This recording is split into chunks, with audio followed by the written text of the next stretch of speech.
vanonzwa rauranyi soko rakanaka murise pasi kuti vanhu vese ngarinzweni uyo unoda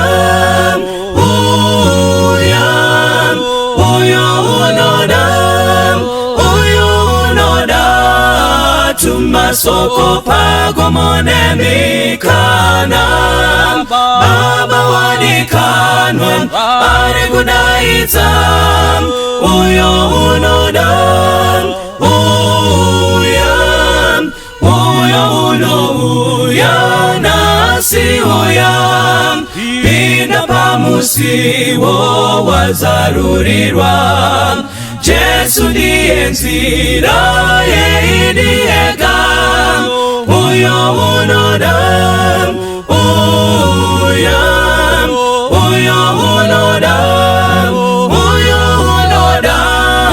tumasoko pagomonemikana baba wadikanwa ari kudaidza uyo unoda uyo unoda dawiraini uyo unoda ziwirange iswi uyo unoda upenyu darini uyo unoda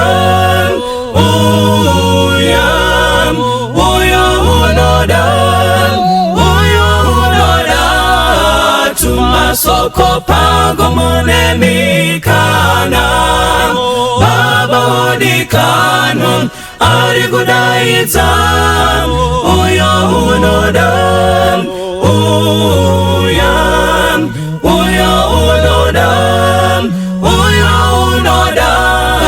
tumasoko pagomonemikana baba wadikanwa ari kudaidza uyo unoda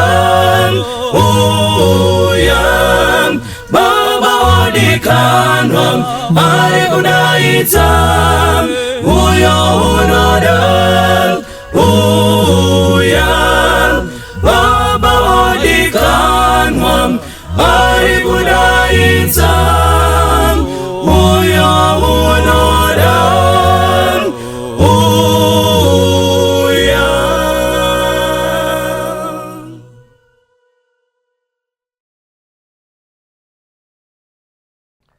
Toda kutenda Mwari atitendera kuti tisangane zvakare nyama nemweya zviri pamwe chete kuti tipedzise hurukuro dzedu. Dei Mwari angatiitire zvakanaka tichivimba nekutenda kuti nguva dzese patinenge tichitaura dei Mwari angatibetsera kutisededza padhuze naye. Tisati tapinda mukati mekuverenga magwaro nditenderei kuti tinamate. Baba vedu namuponesi musiko wedenga nepasi, ndoda kutendai nenyasha dziri muna Kristu Jesu. Ndigokutendai nevanakomana nevanasikana venyu pasi rese tenderere. Chandovakumbirira ndechekuti dei vangawirwa nyasha kana zvese zvaitwa zvapera mugopiwa mbiri nerikudzo. Muzita raJesu ndinonamata. Amen. Regai nditange ndaverenga mavhesi maviri andoda kuti ndiverenge. Yekutanga ndiri kuverenga mukati mebhuku ramabasa avapostori chitsauko cha19 pavhesi ya32. Mabasa avapostori chitsauko cha19 pavhesi ya32. Inoti iyo, zvino vamwe vakadanidzira zvimwe, vamwe zvimwezve, nokuti vungano yakanga yanyonganiswa, vazhinji vasingazivi zvavakavunganira. Panapa nyaya yatinoiziva panapa. Pakanga pane imwe shasha yanzi Demetrio. Mushure mekunge vana Paul vapedza kuparidza, ndokubva pamuka bope. Bope ramuka. Chaiitika manje ndechekuti izvo ava vana Demetrio aya basa ravo raive rekuumba zviumbwa zvesirivheri. Saka zviumbwa zvesirivheri izvi ndo zvainamatwa mutemberi dzana Diana. Saka zvakaitika ndezvekuti vanhu vakati vakuchitendeuka kubva mukunamata zviumbwa. Demetrio ndomva aziva kuti vanhu vakaramba vachitendeuka iye akuzoenda out of business. Pamusana pekuti homwe yake yaiafektwa nekuti iye chake kwaive kuumba. Saka kana achinge apedza kuumba oita mari nekuumba, saka vanozononamata ndevamwe. Saka zvaitika panapa vanhu vatendeuka Demetrio aona kuti paane problem. ndo paakatanga kuunza bope. Ipapo achiti vana Paul, vana Peter, vanani havazi right, vanoparidza ivhangeri isingawirirane nezvatinotenda. Zvikanzi vanhu vakatanga kuita bope. Asi chinondifaridza pavhesi inoyi, ndinoidzokorora zvakare, inoti pakazobvunzwa vanhu vakanga vari pabope, pakabvunzwa vanhu vakanga vakaungana kuti ko noizi iri pano ndeyei. Bhaibheri rinoti hanzi vamwe vakadanidzira zvimwe, vamwe zvimwezve, nokuti ungano yakanga yanyonganiswa. Vazhinji, underline vazhinji, vasingazivi zvavakaunganira. Ndo pandinodapo. Zvikanzi pakanga pane munhu pakati tsvane munhu. Asi Paul ari kuburitsa pachena kuti vazhinji nyaya iyi vakangoita yekubatira padenga. Asi pakazoda kudzidzisana kunzi nyaya ndeyekuti chii, pari kuitwa nezvei, ndomba paonekwa kunzi vazhinji vacho vakanga vari lights off zvavo, vaingogamuchidzana nyaya yavasingazivi. Ndoverenga zvakare mukati mebhuku ramadzimambo ekutanga, chitsauko ndecha12. Ndiri kuverenga kubva pavhesi ya26. Zvikanzi Jerobhoamu akati mumwoyo make, zvino ushe huchadzokerazve kuimba yaDhavhidhi, kana vanhu ava vakakwira kundobayira zvibayiro zvavo mumba yaJehovha paJerusarema. Ipapo mwoyo yavanhu ichadzokera kunashe wavo iye Rehobhoamu mambo waJudha. Vachandiuraya vakadzokera kuna Rehobhoamu mambo weJudha. Naizvozvo mambo akarangana nevakuru, akaumba mhuru mbiri dzendarama. Akati kwavari, kukwira kuJerusarema kwave kure. Tarirai vaIsraeri, vamwari venyu vakakubuditsai panyika yeIjipiti. Akagadza imwe paBheteri, imwe paDhani. Inzwai munzwe zviri panapa. Ndofunga muri kurangarira mese. Background yenyaya iyi ndeyekuti izvo mushure mekunge Solomoni afa, muri kurangarira mwana wake ainzi Rehobhoamu ndiye akabata ushe. Abata ushe, vaIsraeri vakati toda kuziva kuti pane chedu here panyaya yako apa. Ndokumva arayirwa nevakuru kuti taura navo zvakanaka. Iye ndokumva aramba dzidziso dzaakapiwa nevakuru. Akaenda kuyuthi ikamuudza kuti no, usavanzwire tsitsi, varafure. Ndokumva avarafura. Israel, the 10 tribes dzikasplita dzikaenda kwadzo, 2 tribes dzikaenda kwadzo, imwe ikanzi Judha, imwe ikanzi Israel. Saka panapa Rehobhoamu mwanakomana waSolomoni akasara achiri kuJudha. Then uyu Jerobhoamu uyu ndiye akanga akutonga Israel. Saka hanzi akati akarara manje Jerobhoamu, ndobva afunga mubrain make, akati vanhu ava vakaramba vachienda kuJerusarema kunonamata, vachafurirwa ikoko, vakatendeuka, vakadzokera kuti vabatane neJudha. Kana vabatana, inini ndichaurawa uye basa rangu richapera. Zvikanzi ndomva ati saka ndoita sei kuti vasaende. Zvikanzi akagara pasi nevakuru. Agara pasi nevakuru ndokuwirirana. Zvikanzi ngativavakirei zvimhuru zviviri, chimwe tochiisa paBhethel, chimwe tochiisa paDhani. Vonamata izvozvo kuti vasaende kupi? Vasaende kuIsraeri kunonamata.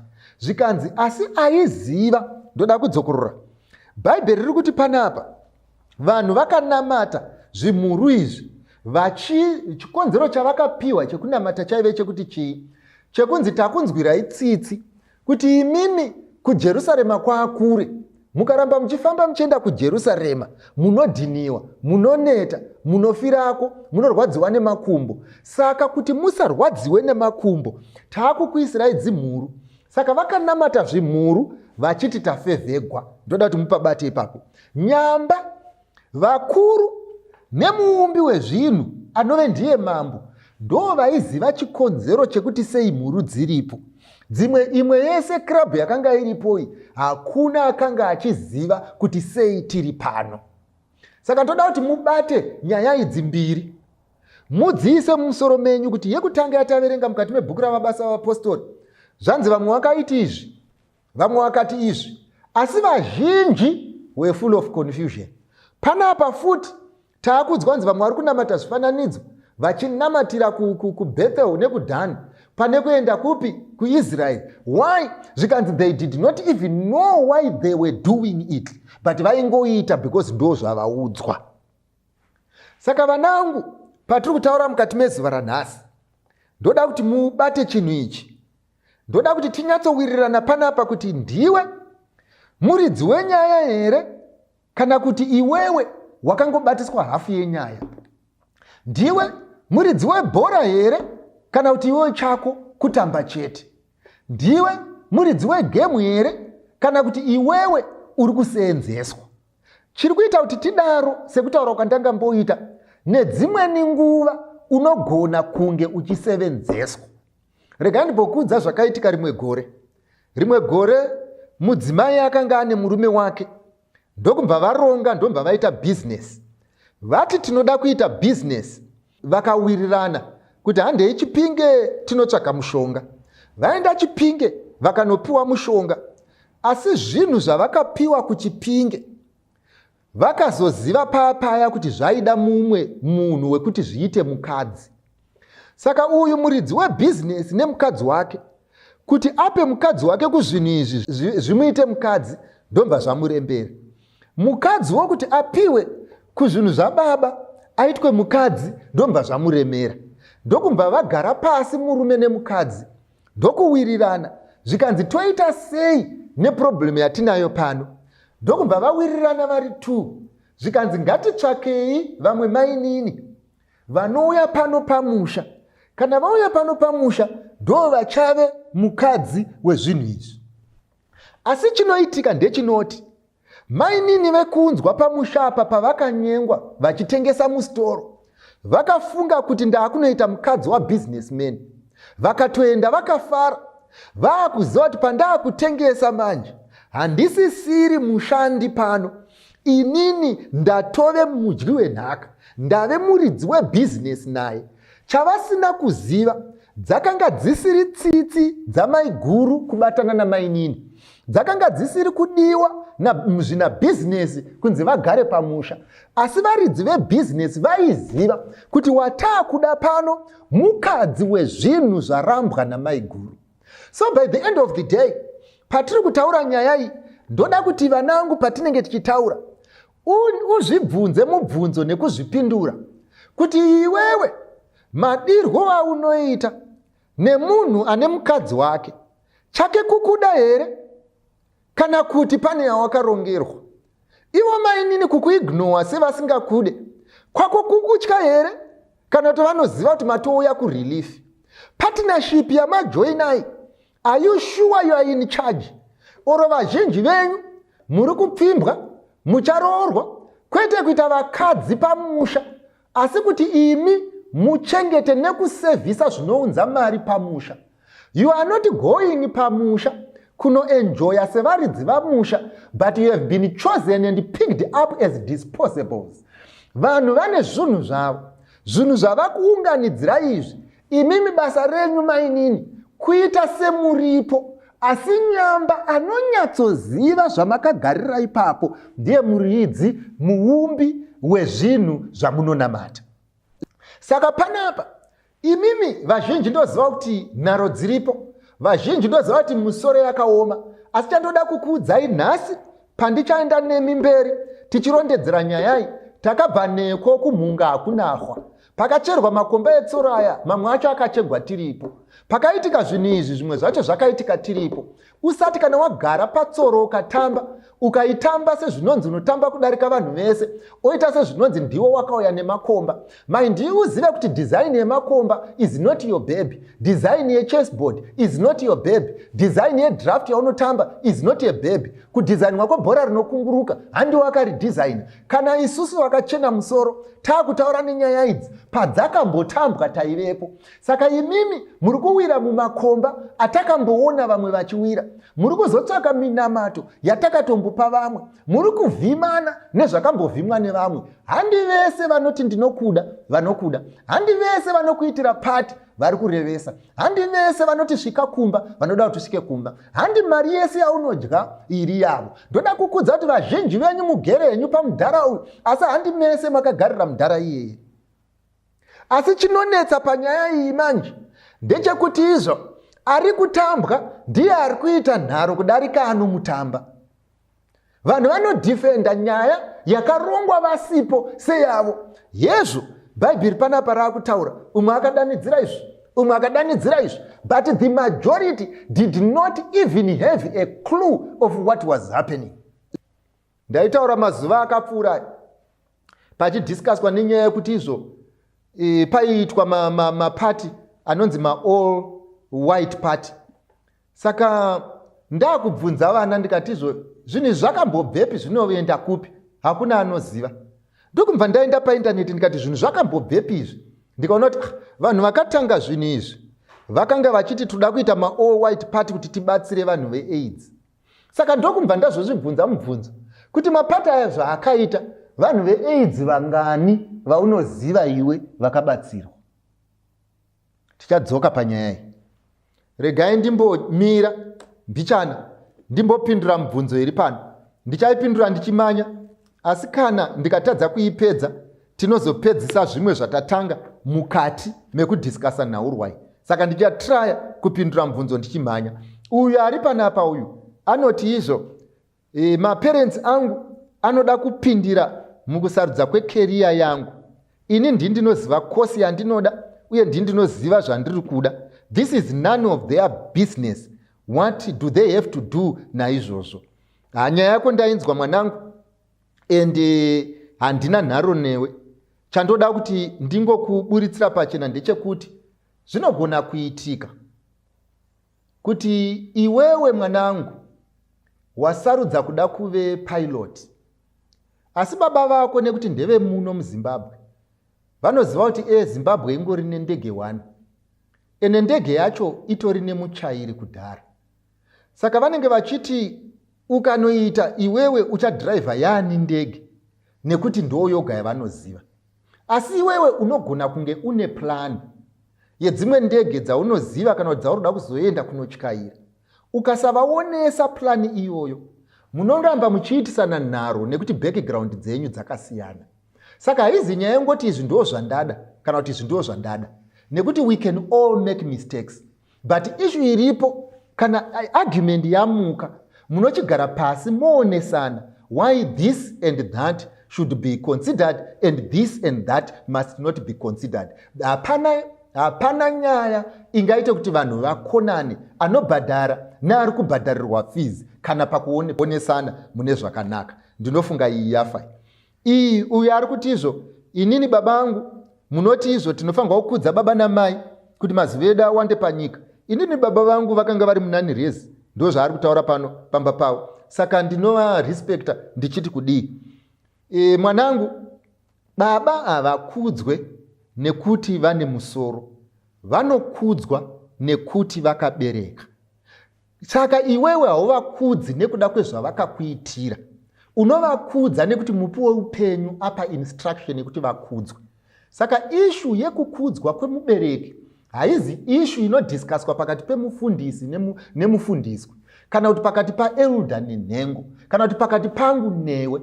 The instruction to honor your father and your mother is from above, and it must not be discussed. And mind you, I repeat, when you respect your parents, you are not giving back to them what they gave to you, but you are honoring the Creator. Asiwo Bible rine responsibilities arinopa kuvabereki. If they fall short of the responsibilities, it's not the duty of the son or the duty of the daughter to punish the parents. The Lord is going to do that on your behalf. Saka iwewe hauzi Mwari, usatore chinzvimbo chaMwari chekupanisha vanhu nguva yavo isati yakwana, kana kupinza vanhu mugehena nguva yekupinza mugehena isati yakwana. Chaunofanirwa kungoita ichichi, iwewe usave found wanting on the issue yekuchengetedza zvawakanzi naMwari uite. Yafai. And I repeat, ndatizivei nyaya dzinogara pamatare evanhu nenyaya dzakatopera kare. Uyu ari panapa we anoti izvo vabereki vake havamutendere kuti aende kumapati, vamwe vese vachienda kumapati. And how do I know what is happening out there ndikaramba ndakangovharirwa mukati memba? Uyu mubvunzo uyu ndakamboubata uyu, asi nekuda kwekuti izvo utori panapa ndinoudzokorora zvakare. Vanangu, nditerereresei. Dambudziko rinogona kuitika nderekuti vazhinji venyu munongoti muri kuda kuenda kumapati. Munonzwisisa here mutsauko webira nepati? Ndodzokorora. Munonzwisisa here mutsauko webira nepati? Ndodzokorora. Ndati munonzwisisa here mutsauko webira nepati? Nekuti kana tichiita bira, tadzokera kuchikaranga, tadzokera kumusha, kuitwa kwebira, this is a religious festival and it's a way of worship. Ndoda kuti mupabate, ndoda kutanga ndakutsanangurirai chinonzi bira. Saka zvinoitika kazhinji ndechekuti izvo, kana tichiita bira, ukanzwa kanzi kazhinji pamusha paitwa bira, regai ndikutorerei pati iyi yebira.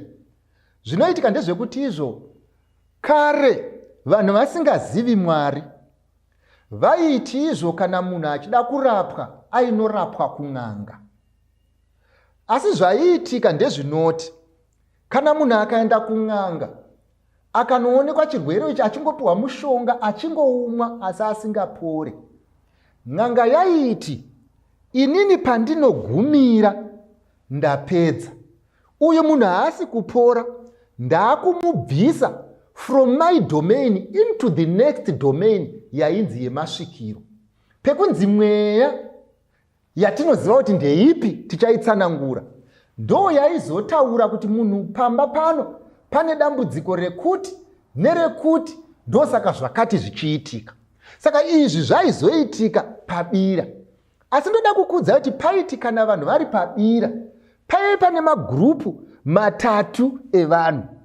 Paiitwa mhanzi dzepabira pachiridzwa music, paive nevainzi vashauri, vavambi venziyo, paive nevanonzi mahomera, ndo vaya vanobvumira. Kozoita vaya vekupedzisira vanonzi vadeketeri. Saka zvaiitika pati manje, vahomeri ndo vaive vazhinji kudarika vadeketeri. Asi vahomeri papati, imimi ndimi nenge muchingowombera maoko muchijamba, vaya vaunonzwa vachingoti haiya ho, ndo vatinoti vana mahomera papati. Asi ari kunyatsoziva chikonzero sei vanhu vakaungana, chikonzero sei vanhu vari kutamba panze, handi vana mahomera, handi vari kushaura, ari kunyatsoziva ndaari kudeketera. Saka imi maiti muchijamba panze, ari kudeketera ndiye ari in control. Zvaaitaura ndo zvaiita kuti bira rake ringe richifamba. Saka ndati ndikubvunzei imimi kuti pamunenge muri kwamunenge muri, munoziva here mutsauko wekwawadaidzwa kupati? Nekuti handi mapati ese atingati mabira, asi imimi munonzwisisa here mutsauko webira nemutsauko wepati? Nekuda kwechikonzero ichi chekuti vabereki vanonzwisisa mutsauko webira nemutsauko wepati, havagoni kugara newepasi vachikutsanangurira nyaya dziri too big for your head, especially given that vazhinji venyu munofunga kuti munoziva too much. Hamutsanangurirwe zvizhinji zviripo, asi by the end of the day vana mahomeri vazhinji panyaya dzepati pamunochirika muri vasenzeswi muchirongwa chamusingazivi. Regai ndidai izvi vanangu, panyika pane mweya muviri, pane mweya waMwari, pane mweya waSatani. Haizi mitatu miviri. Chinodhitemaina kuti mweya waMwari uri pano handi kuti manamata muchiita kana kuti unopinda chechi. Chinodhitemainwa ndezvinoitika paungano yamunenge muri.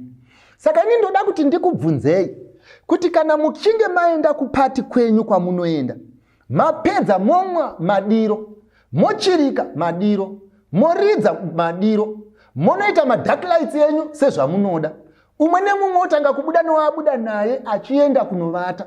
Mubvunzo wandoda kukubvunzai ndewekuti paungano yakafanana neiyi mweya wani uri kutonga? Kana mapedza kuzvipindura kwamuri kuti mweya wani uri kutonga, kana mati ndewaMwari unoita kuti muite madiro, mumitisane madiro, mutemane nemabhodhoro madiro, mubvisane hembe madiro, mupfeke zvisingafanirwe madiro, mumwe semunopenga, murutsirane muriko. Kana mati ndewamwari, kubva endai kupati. Asi kana mweya uyu usiri wamwari, haizi pati ibira. Ende anongoziva kuti pabira panapa ndepei, muridzi webira. Saka iwe ndoda kuti undibvunze kuti murume mukuru akaita seni, akachena bvudzi zvakaita seni, nditendere mwana wangu kuenda kubira raasingazive. Anorara achichiruka zvaasingazive. Ko kana ariye ari kudeketererwa pari? Ko kana ariye ari kuchengetedzwa zvikwambo? Ko kana ariye ari kuberekeswa munyama? Ko kana ariye ari kubva akatukwa? Ko kana ariye ari kubva achienda kunofa? Ko kana ariye ari kuita kuti mabhizinesi evanhu afambe? Ko kana ariye ari kuzoitwa mukadzi nezvinhu zvevanhu? Ko kana akaunganidzwapo pamusana pekuti kune zvikwambo zvaakuda vakadzi, saka zvanzi daidzai vanhu vauye pano varare vachiitiswa zvose? Ko kana ariye mwana wangu achabva ikoko aita izvozvo? Saka iwewe manje chindiudzawo kuti iwewe unoda kuti nditi iwewe nditungamirirwe nepfungwa dzako, usingazive mutsauko wepati nebira, usingazive kuti maongera ndiani nasiri maongera, usingazive kuti ari kushaura kuti chii, usingazive kuti zvinodeketerwa sei, ondimira panapo ochindiudza kuti sei ndisina kukubvumidza kuenda kwaunoda. Saka kana waakuziva mutsauko webira nepati, nemutsauko womweya mutsvene nemweya wakaipa, nemutsauko wazvasatani nezvisiri zvasatani, kana wazvibata ondipindura mubvunzo kuti zvamunonoita ikoko ndezvani. Kana mapedza ndochizoziva kuti unoenda kupati here kana kuti hauende kupati. Mind you, I said handi mapati ese mabira. Zvimwe zvamaakuita izvi kutamba zvinyawo makapfeka sutu, zvimwe zvamaakuita izvi ndati kupira zvigure wakapfeka sutu. Munongotadza kuzoridza ngoma yacho but zvigure, zvimwe zvinyawo. And even if you call it a party, whatever code of dressing yamunoita, mweya waMwari unoburitsa pachena zvamwari nezvisiri zvamwari. Musati manikidze kupinda muprogram dzezvikwambo tisingade. And chepiri, kana wazofunga kupinda muprogramu dzisina chekuita nezvinoita kuti upenyu huende mberi, wadii kumbomira uchakura kaiwe uite vako vana, tuone ukavatuma kuenda kupati kunorarama kamuraramiro kwauri kuita.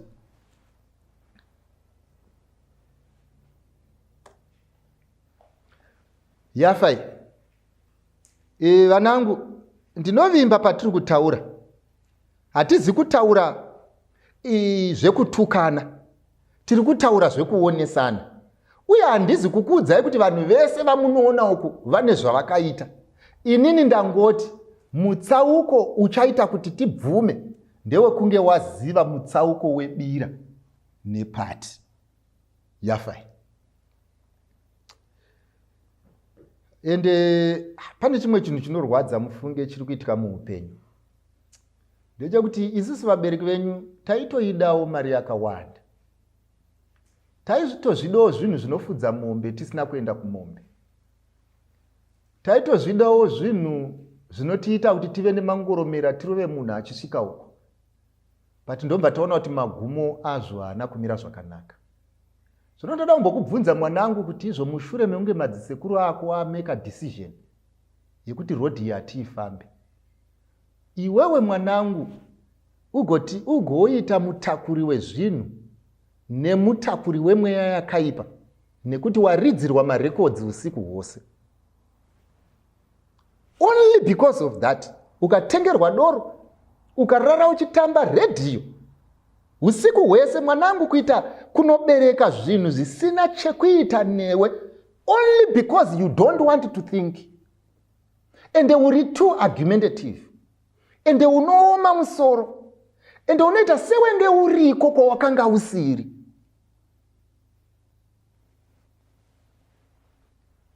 Uyu ane mubvunzo wake uyu wakareba, regai ndiusummarize. Uyu akadanana nemusikana paFacebook. Adanana nemusikana paFacebook. Vakazowirirana kuti auye kuno, haagari muno muZimbabwe. Ndatisiyane nekwaibva. Ndokumva auya, ndokumva asvika muno muHarare, ndokuzopfuurira kuenda kuChinhoi kwaakanoona musikana wake. Anogarawo ega musikana wake kwaanoticha ikoko. So vasvika ikoko, anoti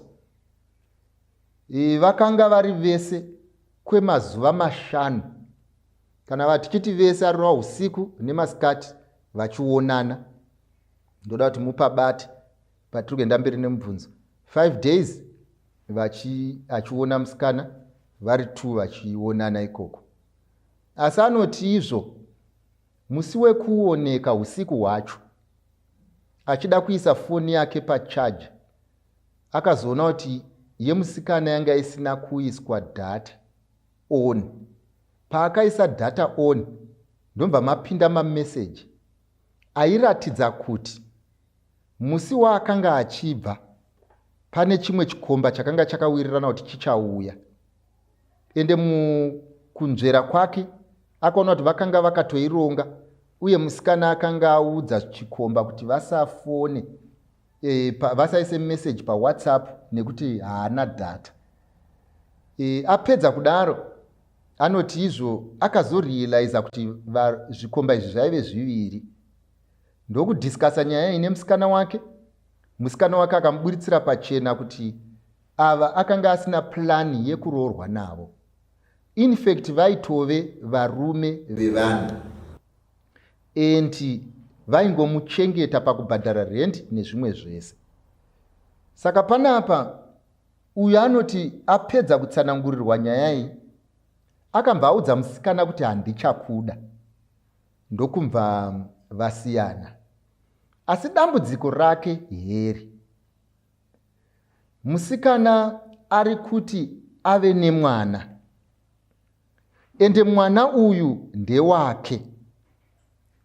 Iye akuchibvunza mubvunzo wekuti mwana uyu ndochengeta here kana kuti kwete, uye ndingazive sei kuti ndewangu tisati taenda kumatest.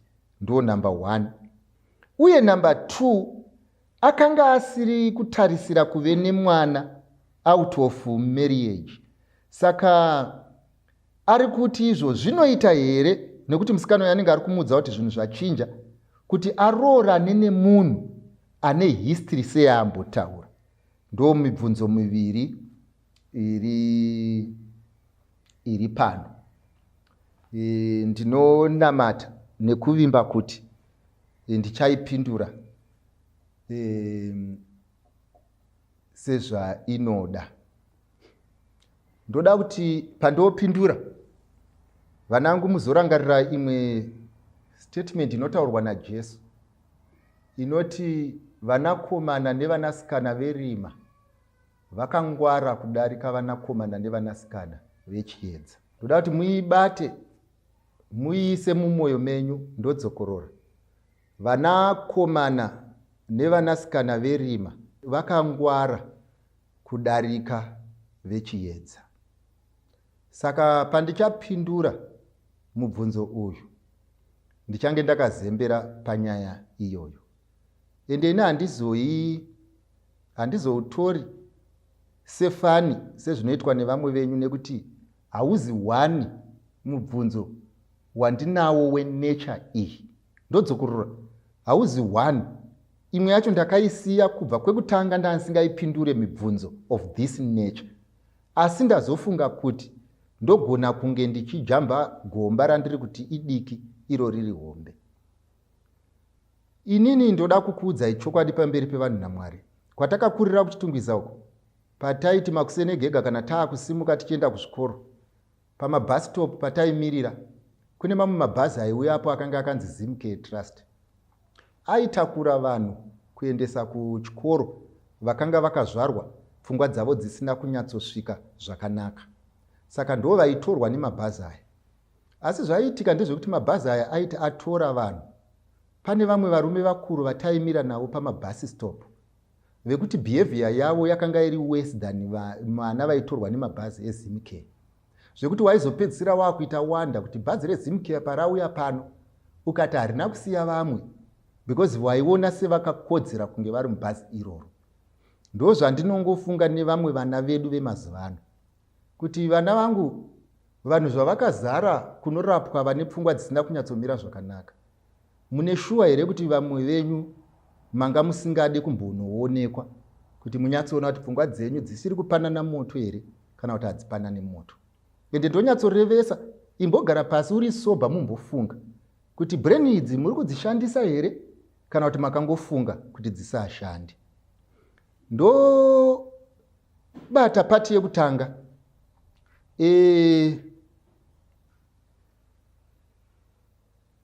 Number 1, wati ndoroora here kana kuti kwete. Ndingangokupa muenzaniso wekudai izvi. Ngatimboti uri murume pamba kana kuti uri mukadzi pamba. Uri mukadzi pamba, tora saidi rinowirirana newe. Uri mukadzi pamba, murume wako umva wanzwa kunzi ane chikomba. Ane girlfriend. Wanzwa kuti ane girlfriend, momva magara pasi, nyaya yombe yatsviridza pamba penyu. Momva mataura kuti hapana ari kubuda kusvika tapedza nyaya iyi. Momva madiscussa nyaya iyaya. Mapedza murume wako umva ati I am sorry. Ndandine girlfriend zvechokwadi, zvaiitika ndezvizvi. Omva wati okay, let me think about it. Makagara zvenyu an hour or 2 hours later, uchiri kupiringishana pfungwa nenyaya iyi. Murume wako umva akuti izvo, my boy, ndiregerereu, ndiri kukumbira pamusana pekuti girlfriend iye atanga tichitaura nezvayo. Ndini ndinosiendesa vana nekuvatora kucrash. Saka ndine mwana wandasiya kucrash. Saka ndokumbira kuti munditendere ndotora mwana kucrash, ndonomisa kugirlfriend yangu. Handina zvandinonoita ikoko, ndongosiya mwana ndomba ndadzoka. Unomuti aende here kana kuti unomuti asaende? Unomuti anoonana namainini here? Vorega kutaura anything else, vongopota vachiita zvevana vecrash kana kuti vorega? Ndo mubvunzo wauri kundibvunza uyu. Inini musandibvunze mubvunzo wekuti ndonotora mwana kucrash here kana kuti ndisanotora mwana kucrash, because iwewe unonyatsoziva why wabvunza mubvunzo uyu. Uri kutsvaga wekushingisana nawo mukukundikana kwako kana kuti muubenzi hwako. Saka inini handipinde pascenario yakadai. Number 2 wemubvunzo pane yekumitisa, rega ndikuisirane pachena. 9 times out of 10 mwana wacho akazvarwapo ndewako. Maonero andiri kuita, musikana uyu akachenjera to the extent yekuti iwewe pawakabva kwawakabva uchienda 5 days dzawakaenda uko, chawakadaidzirwa iwewe kwaive kumitisa. Ende iwewe sebenzi wakangonoti bvo mudhishi remvura yausina kumbotesta kuti iri kupisa here kana kuti haisi kupisa. Zvino hezvo wamo wakuda kubvunza kuti izvo toita kudira mvura here otonhora kusvika yatonhora kana kuti ojamba kubuda. But mwana uyu ndewako. Mukacooperative aka, iwewe wakapinda kunoita finishing, ende finishing ndo yawakaita. Otherwise zvanga zvichidiwa zvichitarisirwa pano ndezvekuti iwe waingomitisa, orega kuziva kuti kune vamwe vari kuuya mucooperative menyu, ozongodzwa kunzi une mwana, ongoroora mukadzi wedu, ochengetana nemukadzi wedu. Iwewe chako kuchengeta uri kwauri ikoko, isusu tinenge tichingokubatsirawo pamamwe mabasa epamusha. Ndo mapindiro wakaita mucooperative. Endi ngatiregei kunetsana nemusikana nekubvunza mibvunzo mizhinji kuti zvaakaita zvakanaka here kana zvakaipa. Chandinoda kungokuudza ndechekuti panyaya iyi benzi guru ndiwe.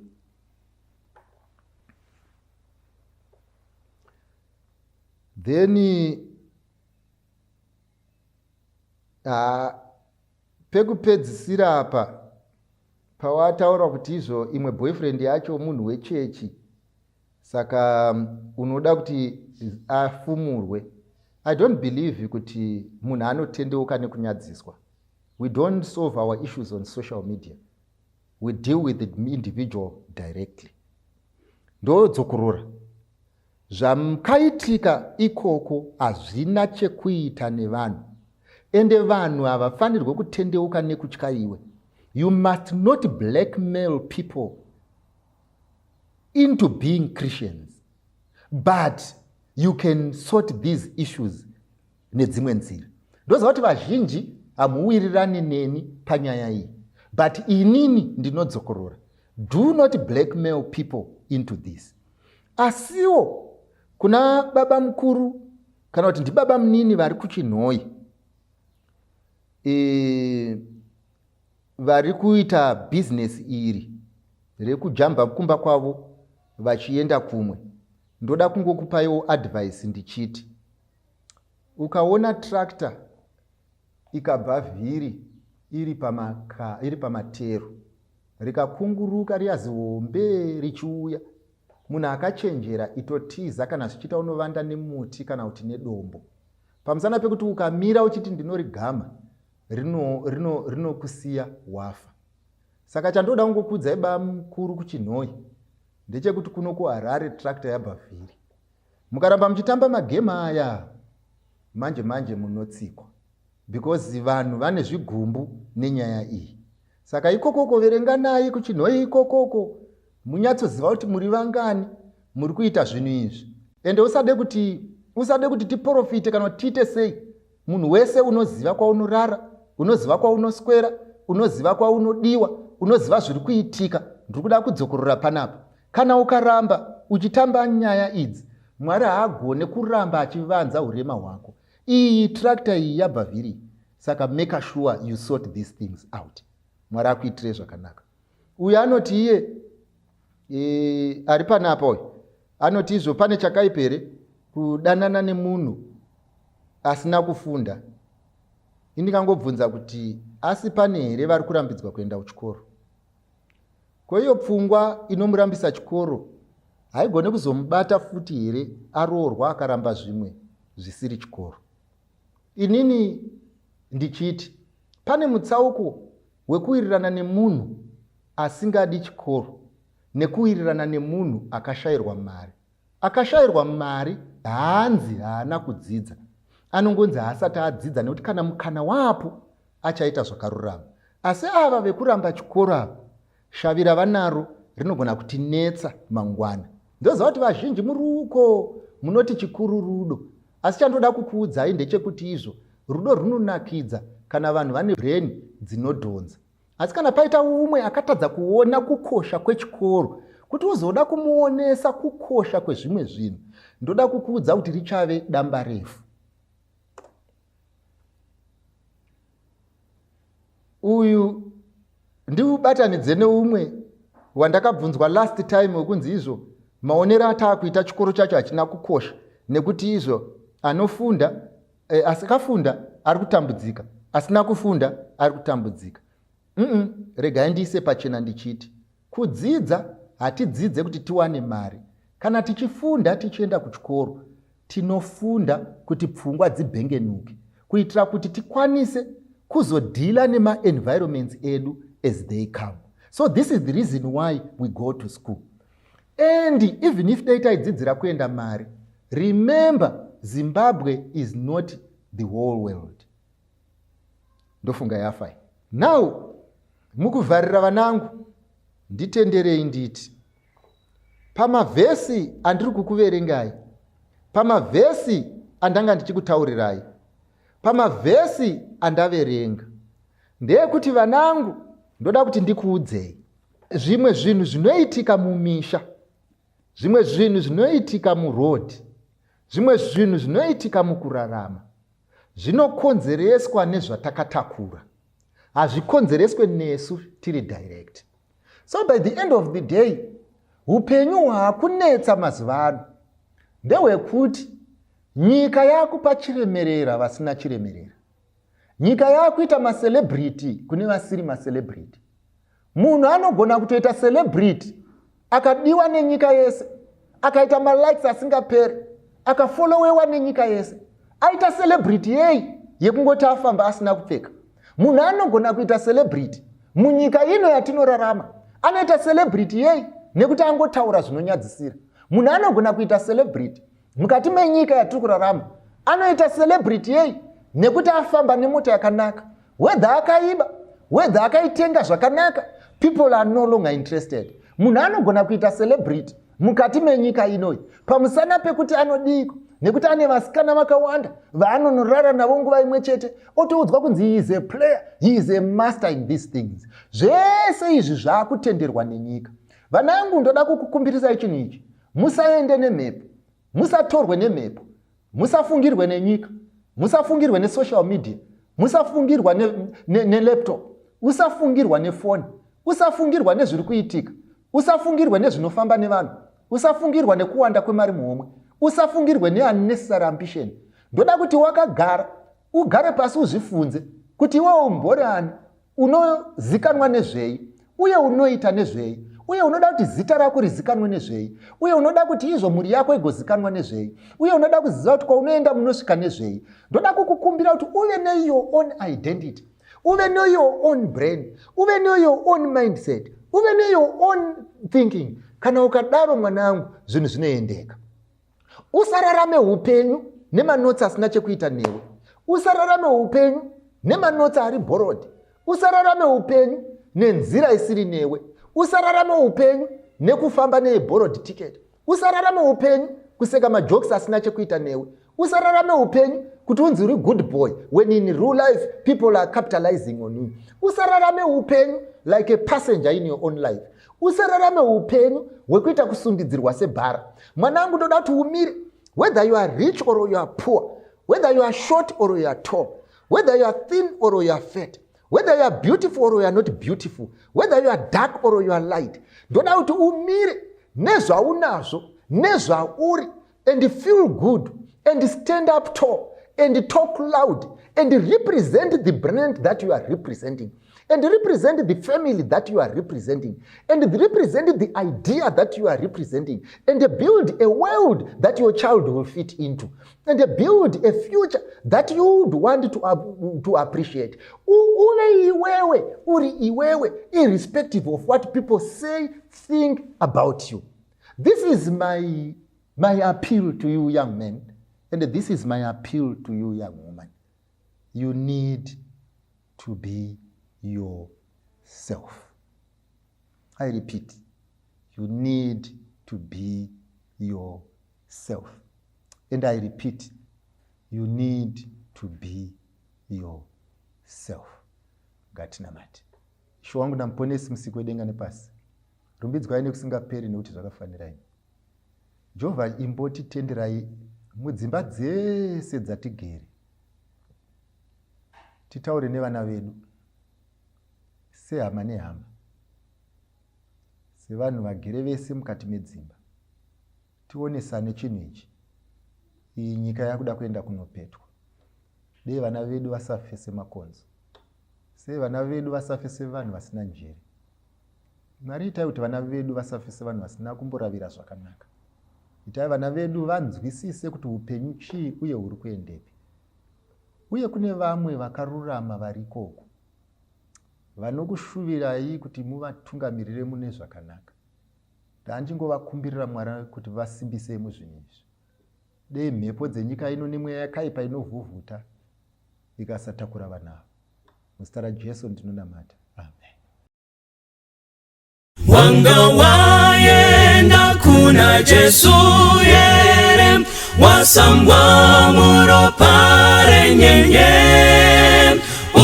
unosimira mutsa wake ere, wasambwa muropa renyenye, wasambwa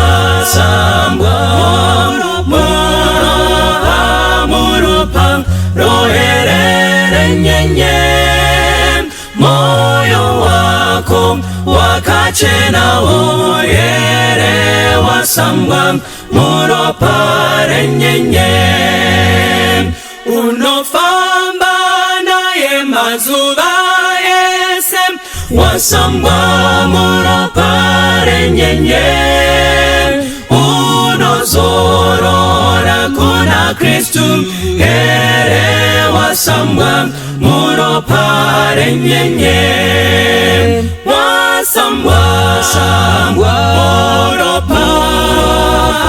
muropa roere renyenye, moyo wako wakachena oyere, wasambwa muropa renyenye, kwambo asvika unochena here, wasambwa muropa renyenye, wagadzirirwa dzimba dzekudenga, wasambwa muropa renyenye,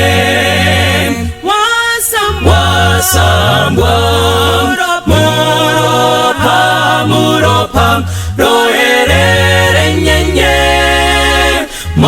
moyo wako wakachena oyere wasamba muropa renyenye rasanguva iyo inesitema usambwe muropa renyenye kunetsime iyo inowerera sambanyi muropa renyenye wasambwa muropa roherere nyenye moyo wako wakachena oyere wasamba muropa renyenye wasambwa muropa roherere nyenye moyo wako wakachena oyere wasamba muropa renyenye moyo wako wakachena oyere wasamba muropa renyenye moyo wako wakachena oyere wasamba muropa renyenye